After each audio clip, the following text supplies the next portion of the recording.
Hi, my name is Jeremiah Johnston, and I wanted to talk with you today about locking hardware for access control. Whenever you're picking out a door to lock down with access control, you have some options on what type of locking hardware to use. Let's take, for an example, an internal office door, maybe a conference room or an IT room that has a typical door lever that you would turn to get in, okay? So here is our door. Here is our lever. When you're on the unsecured side of the door, you walk up to the door, you maybe have a card reader over here, you tap your card, and you want to get access to that room, right? So let's pretend now that we're on the secure side of the room. We're inside the room that needs to be secured. How do we lock it down? What you see a lot is a magnetic lock, right? So up at the top of the door usually, a technician would install a magnetic lock on the door frame. They put a metal plate on the door, and when those two touch, the magnetic lock is energized and the door stays locked until a card is presented at the reader on the unsecured side and you're allowed in, okay? Whenever you have a magnetic lock, it needs constant power to remain locked. You also need what we call two forms of egress. So the International Fire Code and the International Building Code require two forms of egress to get out of a room that's locked with a magnetic lock. That power, as long as it's there, you're not getting out. So most often what you'll see off to the side, this is on the secured side of the door, okay? You're gonna see an exit button. So someone can walk up, hit that button, it releases the power to the door, and they can get out. You'll also see as that second form of egress, or egress meaning, escape, leave, you'll see up at the top of the door a motion sensor. So that motion sensor is looking for the presence of a body within so many feet of that door. And if it detects that body, then it will release the power as well. So ideally you'd walk up to the door, and before you even have to hit that exit button, the magnetic lock will be released via the motion detector. Okay, so this works, and this is where you'll see this in a lot of spots. The downsides are you need constant power. So if power is out, you have to have a battery backup or a generator to keep the door locked. You also have to have these egress devices installed.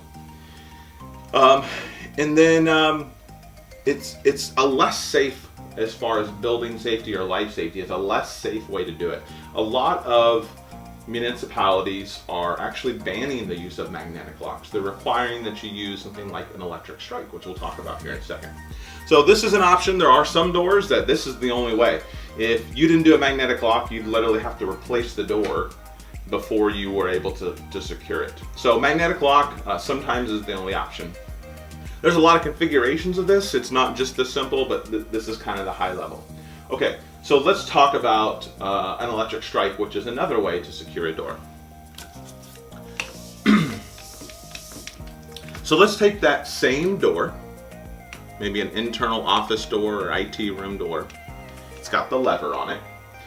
So instead of installing that magnetic lock on the secured side, we would come up to the side where the door strike is, and we'd take that metal plate out in the actual jamb of the door, and we put in this electric strike. What would happen is if someone would present their card, that electric strike would become energized.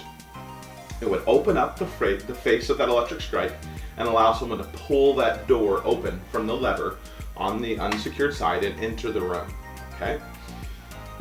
So key difference there is it requires power to unlock versus requiring power to stay locked, okay? Now there are strikes that require power to stay locked, and those are called fail safe, okay? But this is called a fail secure, and that's what we typically use. The nice thing about this is you don't need that exit button or that motion detector for the purpose of egress.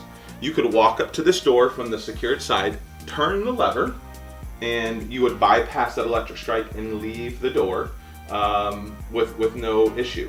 You would never be stuck inside that room. If there was some type of software issue or a mechanical issue with those exit buttons or motion detectors, doesn't matter. You can always get out, which is why this is a little bit safer, actually a lot bit safer, in the way, if it's possible, that you would probably prefer to have your installation, okay? So this is a door with a lever. If we took a door, you know, there's lots of different types of doors. Maybe this is an exterior door, say a solid metal door, and it has a panic device or a crash bar. Same thing, we can put in an electric strike on the door jamb, and it works exactly the same way as it did with the lever. You push the crash bar open, the strike recedes into itself, and you can escape. You never have to worry about an exit button or a motion detector. Someone presents their card reader on the outside of the door, the electric strike gets energy, it allows you to open the door and get into the secured space. Another option, say we're at maybe a storefront in a shopping mall or a strip center, okay? You're gonna have a door, maybe it just has a handle right here, and it's got a deadbolt at the top. The owner comes in, unlocks the deadbolt at the beginning of the day. The door is always able to be opened or closed, and then they lock it back at the end of the night. How would you secure that? Well, we can actually put an electric strike right up next to where that deadbolt was, okay? And then we would install what we call a paddle. And the paddle would replace that deadbolt on the inside, the secure side, and you could just push that paddle and escape. You're going to see magnetic locks more frequently than you'll see electric strikes because they're easier to install from a technician's point of view, okay? One mag on a technician's truck and you can secure any door. But as we talked about, they do have some of their downsides. So there's a lot of complexities to this. There's a lot more information that you're probably going to want to understand about each of your doors before you make some decisions. I'd love to be a part of that process and help you. My contact information is in the comments below.